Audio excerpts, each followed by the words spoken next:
There is a weird problem with one of the most beloved racing games ever made, and people still talk about it, about Colin McRae's Dirt 2, like it was lightning in a bottle. The soundtrack was unforgettable, the atmosphere was unmatched. Career mode felt like a road trip through the golden age of extreme motorsports culture, and somehow nobody really replaced it yet. But there's just one issue with the game. You cannot buy it digitally anymore. It quietly disappeared from storefronts years ago without a remaster or re-release. At least yet. And despite newer entries like Dirt Rally and Dirt 5 doing their own thing, a lot of people still point back to Colin McRae's Dirt 2 as the peak. So what made this game so special? And how did one of racing gaming's most iconic titles become so weirdly difficult to experience today? This is the story of gaming's greatest disappearing act.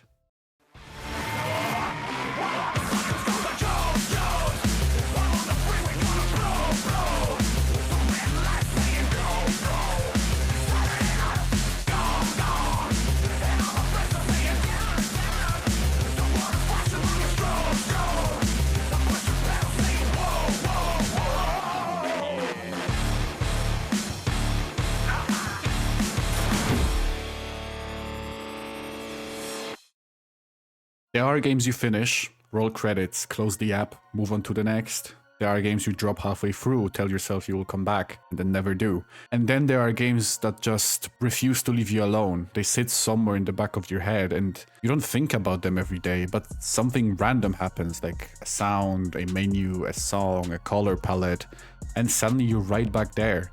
You carry them with you as a memory that refuses to fade. And Dirt 2 is one of those games. But it's not even around anymore, at least not in the way it should be. You can't just open Steam, type it in, click buy, download it, play it for a week, and forget about it like we all do with everything else. It just doesn't exist in that loop. It doesn't participate in that cycle of hype, playtime, and abandonment. Because in November 2013, Dirt 2 was delisted. Just quietly slipped out the back door. One day it was there, next day it wasn't. And if you weren't paying attention, you probably didn't even notice it happening. And that should have been the end of it. That's usually how it goes. A game disappears, people move on, something newer takes its place. A memory just gets replaced by convenience, but it wasn't. Some games just don't leave cleanly, they linger. Here's the thing that nobody really likes to think about. Digital doesn't mean permanent. We act like it does, we build this whole illusion around it, you know, the digital footprint and stuff like that. Cloud saves, online libraries, entire storefronts built on the idea that once you own, in quotations, own something, it's yours forever. It's saved, it's archived, preserved, untouchable, but it's not. It's conditional, temporary at best, held together by agreements you'll never see and decisions you'll never be part of. Licenses expire, music rights run out, brand deals end, and companies shift focus. And when that happens, things vanish. There's no physical copy to stumble across or shelf to remind you it existed. All you get is a broken store page, a missing search result, and a gap where something used to be. And Dirt 2 didn't die because people stopped loving it. It didn't fade out because it was outdated or irrelevant. It was still being played, still being talked about, and it's still being remembered. It died because of paperwork, because of contracts, because somewhere in some office someone looked at a list of expiring licenses and decided it's not worth renewing. And that was it. Years of work, a game that meant something to people reduced to a line item, expired, removed. If you want it on PC, you're not buying a game, you're hunting for it. Or sailing.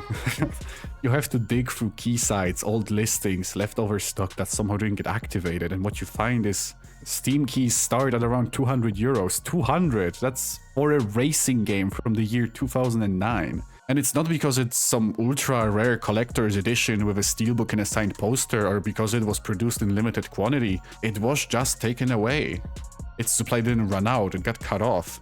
That's artificial scarcity. The worst part about this is that the number, the price, doesn't stay still, it creeps up slowly. Every year fewer keys exist in the wild, and every year more of them get redeemed, locked to accounts, effectively removed from the circulation. So every year the barrier to entry gets higher, and with it the number of people who can actually experience the game the way it was meant to be experienced gets smaller. What happens then? It just stops being something you can recommend casually. You can't just say to your friend, go play this, because they can't. Well, at least not easily. Not without jumping through hoops or spending a ridiculous amount of money on something that used to be normal. So instead, it just turns into a story, something you explain instead of something you share, something you remember instead of something you revisit. And that's a really weird transformation. A game from going from interactive to almost mythical, just because it was removed and never brought back. And yet, people don't shut up about it. You bring up DiRT anywhere online and it's immediate, this game was different, this game had personality, this game felt alive. You see those exact phrases over and over again. And on the surface, it does sound like the usual nostalgia scripts, the same recycled lines people throw at anything they played as a kid. But this one's different. Because when you actually stop and think about it, people aren't remembering a feature, they're remembering a feeling. That's a lot harder to fake. DiRT 2 didn't blow people away with one big obvious thing. It wasn't the best graphics ever, or the most realistic physics ever, or the biggest map ever. It didn't win by being the loudest, it won by being consistent. 100 small decisions that all pointed in the same direction. Everything in the game felt like it belonged. Nothing felt like it was there because a spreadsheet said it should be. Which is kind of rare, because most modern games feel like they were assembled. Different departments working on different checklists, features stacked on top of features until you end up with something technically impressive but emotionally empty, like Horizon 5. And DiRT 2 feels like it was carefully crafted, like someone actually had a vision beyond sell well and test well. You notice that when you play the game, even if you can't explain it immediately. It shows up in weird places, like in how long you stay in the menus without getting annoyed, or how races feel even when you lose, or how you remember moments that shouldn't be memorable. It had identity, not branding or marketing, it just had identity. It's not something you can patch in later down the line, it's something you have to build from the start, or you won't have it at all. And at the center of all of it was Colin McRae. That was the emotional core. And calling him just a rally driver feels incomplete, because there are a lot of good drivers. There are a lot of fast drivers, but there aren't many who completely redefine how people think about driving. McRae wasn't about perfection, he wasn't about clean calculated precision, he was about commitment, about pushing past the point where things feel comfortable and just staying there, flat out, full send, figure it out midair. There's this constant sense that control isn't necessary, that you're not supposed to have everything under control, you're supposed to be on the edge of losing it, and somehow keeping it together anyway. That mindset is baked into DiRT 2, not just in the handling, but also in the attitude of the entire game, the way it rewards aggression, the way it lets things get messy, the way it almost encourages you to go a little too far. Because that's where the excitement is, that's where the personality is, that's what makes it more fun than your average racing game. That's what makes it more than just a racing game. It's not trying to simulate motorsports perfectly, it's just trying to capture what extreme motorsports feel like, or at least what it felt like watching someone like McRae. That's why calling it a tribute actually makes sense to me. Not in like a museum piece kind of way, you know, something that you just walk through slowly reading plaques, but in a loud, chaotic, mud-covered, engine-revving way that actually matches the person it's honoring. A memorial that doesn't slow down, because frankly, slowing down would completely miss the point. But now for the atmosphere. This is where DiRT 2 just completely separates itself from everything that came after and before. Because modern racing games, they feel controlled, polished, sanitized, and sterile. Menus are minimalistic, music is algorithm friendly, every visual choice is tested, approved, focus grouped into something that won't annoy anybody, or at least the minimum. The result is something that just doesn't stand out or feel risky or alive. But DiRT 2 didn't care about those things. It didn't try to smooth everything out, it leaned into the chaos, it nailed that festival atmosphere that the Horizon series is trying to mimic so fucking hard. You load into the game and it's like you've been dropped into this noisy, crowded, disorganized world where everything is happening at once. There are engines revving somewhere in the background, the music is bleeding through the speakers that are probably way too loud. People are moving around, talking and existing. It genuinely feels busy, and not like artificially busy. Not like they just placed NPCs to make the world feel populated. It genuinely feels like stuff is happening whether you're paying attention or not. And that changes the entire atmosphere to me, because now you're not just selecting events from a menu, you're in a scene, a culture, the moment. Racing isn't presented like a clean, isolated competition in this game. It's messy, loud, and social, unpredictable. That energy carries into everything. There's noise, movement, personality in every corner. It feels inertial. Even when you're not racing, the game doesn't feel idle. It feels like it's waiting for you, like it's still alive in the background. And that's a thing that modern games struggle with. They give you bigger worlds, better graphics, more content, but they forget to make it feel like anything is actually happening. DiRT 2 didn't have the biggest world. In fact, it wasn't open world at all. The amount of tracks is honestly kind of small, but it didn't need that. It just needed to feel real enough that you don't question it, that you believed even for a second that this wasn't just a game, but it was a place. And places are a lot harder to forget than features.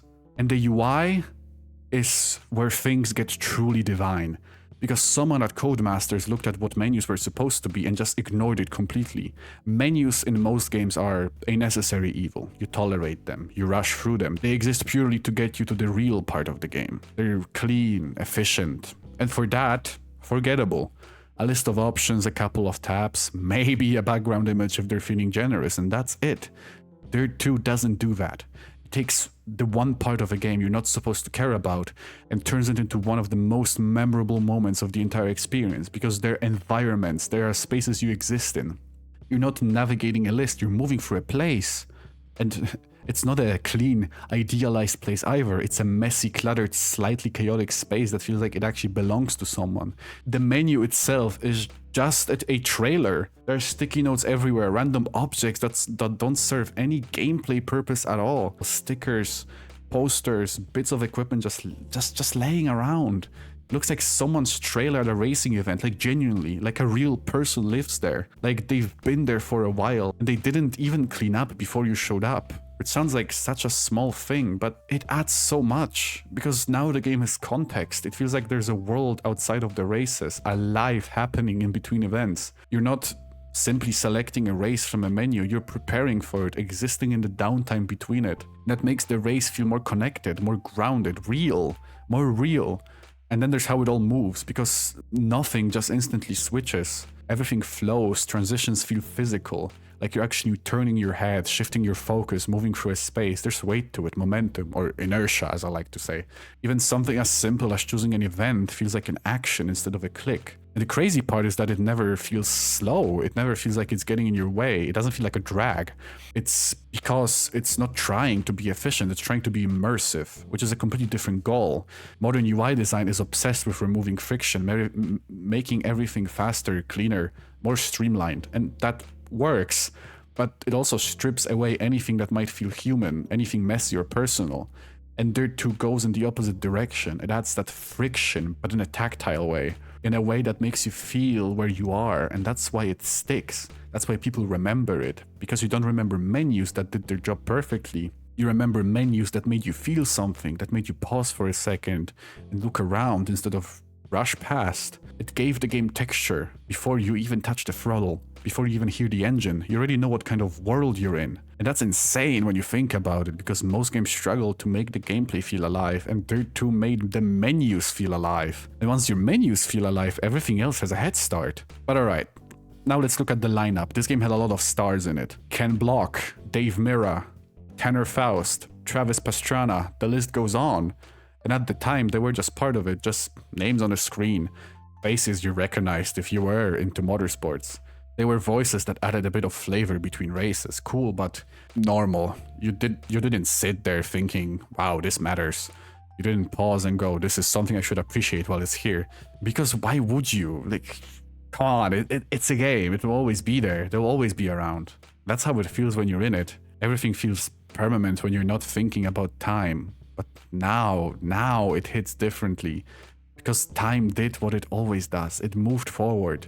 The game was partially made as a tribute to Colin McRae, who unfortunately had a tragic fatal accident in 2007, but Dave Mirra left us in 2016, and Ken Block at the start of 2023. I hope you all rest in peace, you absolute legends. But suddenly this lineup stopped being cool and started feeling fragile. Like something you're not supposed to lose. Like you go back to the game or even just clips of it and there's this weird disconnect. Like they are still there, still talking, racing. They're still part of this loud, chaotic world that never stops moving. Nothing about them has changed inside the game, but everything around it has. And that contrast hits harder than anything the game intentionally tries to do, because now you're not just looking at characters, you're looking at people, real people frozen at a specific point in time before everything that came after, before loss turned them into something else. And that's when the game shifts. It stops being just a racing game you remember, and it turns into a time capsule. A preserved moment where all of these people existed together in one place, where their careers overlapped, where their voices, their personalities, their presence were all captured without anyone realizing what that would mean later. It's not nostalgic in any simple way. It's not just, I miss this game. It's more like, this version of reality doesn't exist anymore. You can feel that. Once you think about that, every interaction carries a little more weight. Every line of dialogue feels a little more permanent. Because you know something now that you didn't know then, and there's no way to go back to that original perspective, no way to experience it the same way again. And that's something no remake can fix, no remaster or graphical upgrade or fucking modern re-release is going to recreate that feeling. It's not just about the fucking code, it's not the assets or voice lines or models, it's about context. It's about when this game existed, who was in it, what they represented at that exact moment in time. You could rebuild DiRT 2, you could recreate its physics, the tracks and the UI, but you can't recreate that. You can't recreate a moment that's already passed. I think that's what makes DiRT 2 feel really different in retrospect. Not just like a good game, but like a snapshot of something that mattered. Something that, whether you realized it or not, you were lucky to experience when it was still present.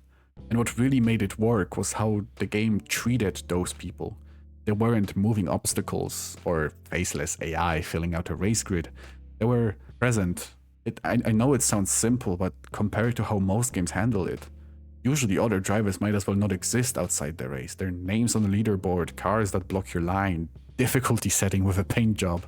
You beat them and you forget about them. DiRT 2 doesn't let you do that. Because these people don't disappear the moment the race ends. They stick around, they talk to you, react to what you do, encourage you when you're doing well, call you out when you're not. And it's not just noise, it's not just filler dialogue to make things feel busy. You start to recognize them.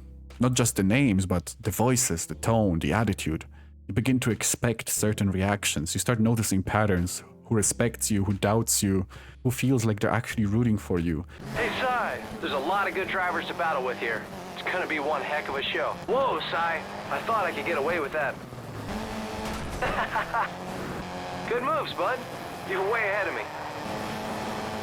Ah.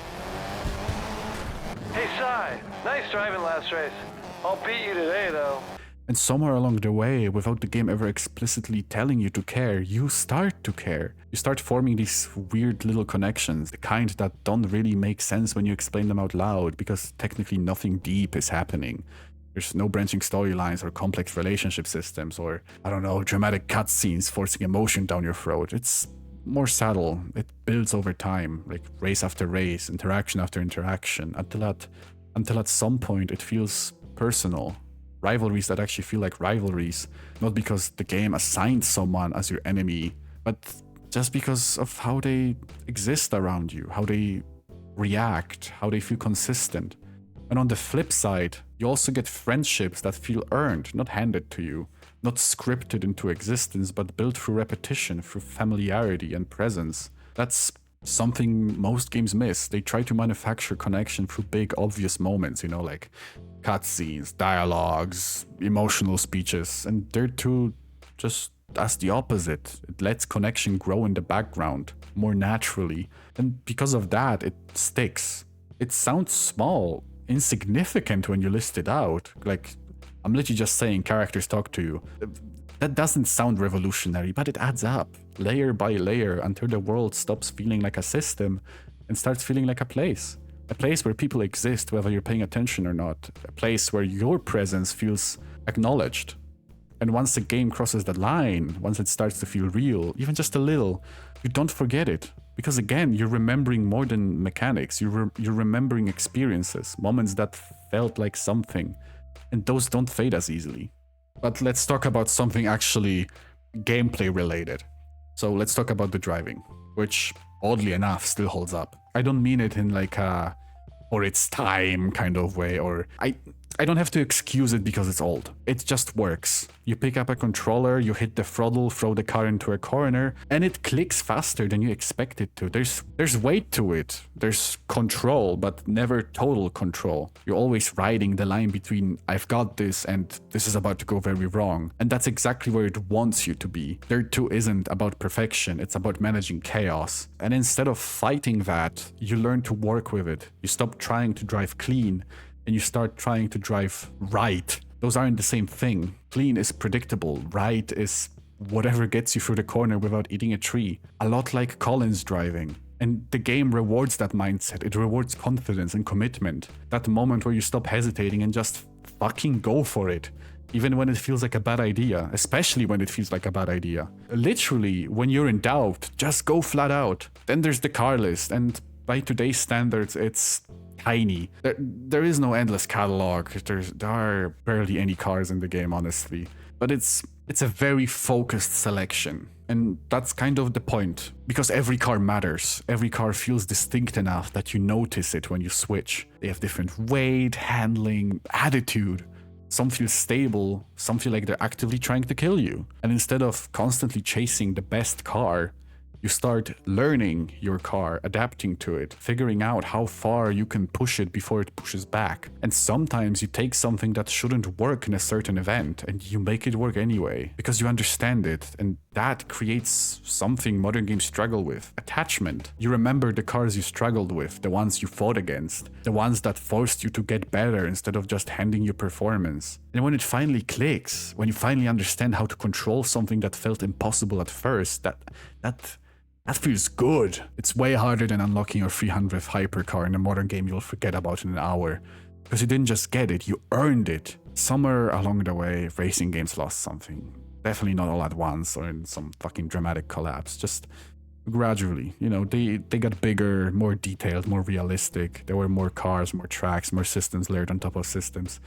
On paper, they're better in almost every measurable way, and yet they feel emptier. More systems, less soul. More content and less meaning. You scroll through massive car lists and barely register what you're looking at. You jump between events that blend together. You play for hours and struggle to remember a single specific moment. It's designed to be smooth and frictionless, endlessly accessible, and that has a cost, because friction is where feelings live. The struggle, the adaptation, learning something instead of instantly understanding it. DiRT 2 sits in this weird, uncomfortable middle ground. It's not fully arcade, but I wouldn't dare to call it simulation. It doesn't try to be perfect at either.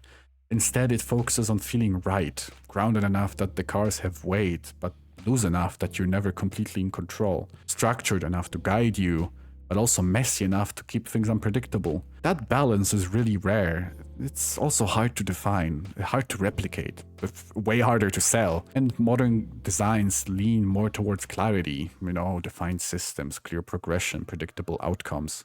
And DiRT 2 leans towards experience, towards something you feel more than something you analyze. And that makes it awkward. But not in a bad way. It's in a way that doesn't fit neatly into modern expectations, because I don't think you can monetize personality. You can't turn "it feels right" into a bullet point on the back of a box. You can't live service a feeling. You cannot drip feed identity for seasonal updates. You either build something that has it or you don't. And DiRT 2 did, without really making a big deal about it, which honestly is probably why it worked. But that brings us back to the point.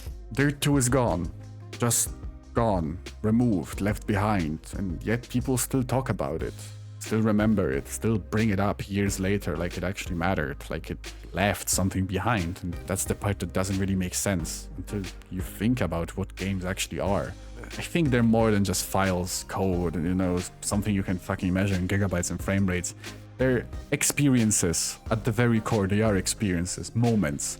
A collection of feelings tied to a specific time in your life, where you were, who you were, and what it felt like to sit there and play it without thinking about any of this. And experiences don't disappear the same way files do.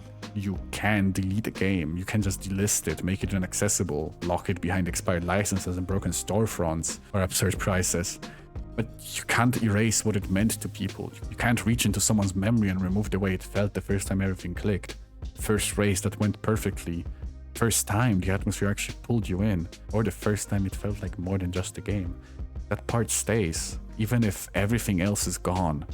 And that applies to more than just games. People leave, not always suddenly, sometimes slowly, sometimes without you even realizing it's happening.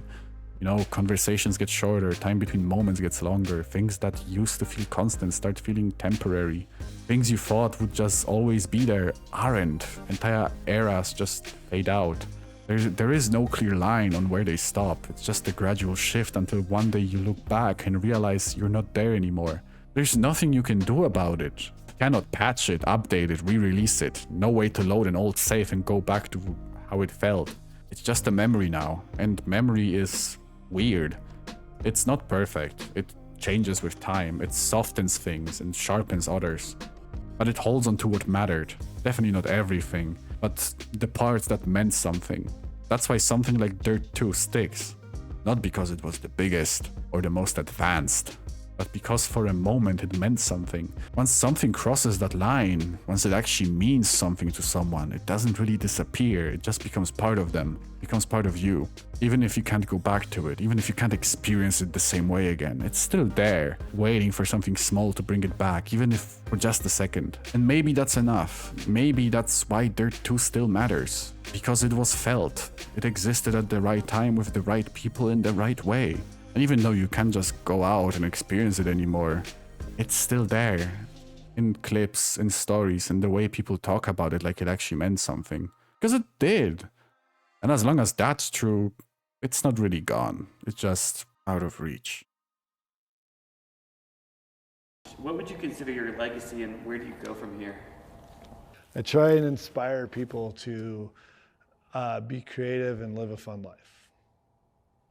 And don't be an asshole.